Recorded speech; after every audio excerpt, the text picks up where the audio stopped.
Bonjour à tous. Aujourd'hui, ne vous attribuez point la gloire.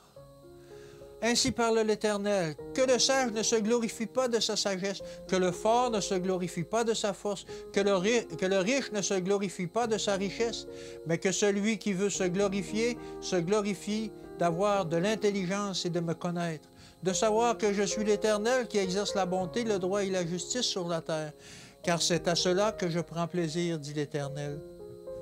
Jérémie 9 au verset 23. Dans notre œuvre pour le maître, le moi doit être caché. Le langage du cœur doit être « il faut qu'il croisse et que je diminue ».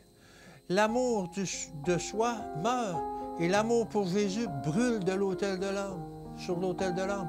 L'ambition basse, commune, mondaine et la satisfaction personnelle n'existent pas, car nous vivons en sa présence, faisant son œuvre, et parce que nous sommes en contact avec Jésus-Christ et sa vie. Son caractère et son œuvre nous absorbent entièrement. La vie devient imperceptiblement une avec le Christ, comme il était un avec le Père. La vérité, la lumière et la vie sont entrelacées avec la vie et le caractère, les aspirations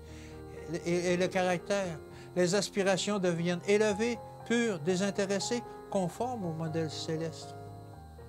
Si jamais un peuple a eu besoin de discernement spirituel, de vigueur, d'une loi ferme et de puissance dans la prière, c'est bien celui qui prétend garder les commandements de Dieu et attendre la venue du Seigneur Jésus-Christ sur les nuées des cieux avec puissance et une grande gloire. L'amour du Christ sera toujours manifesté en ceux qui sont ouverts avec lui, sont ouvriers avec lui. Les pensées et les mobiles communs et mondains sont écartés, tandis que grandit l'amour pour le Christ. Personne, aussi faible que soit sa foi, son espérance et son courage, ne doit désespérer, car le Christ a prévu le secours divin s'alliant aux efforts humains. Le Christ travaille constamment pour attirer l'âme dans une atmosphère pure et sainte. Il connaît nos limites et les embarras qui nous assaillent dans le monde. Le secours est donné pour chaque pas en avant.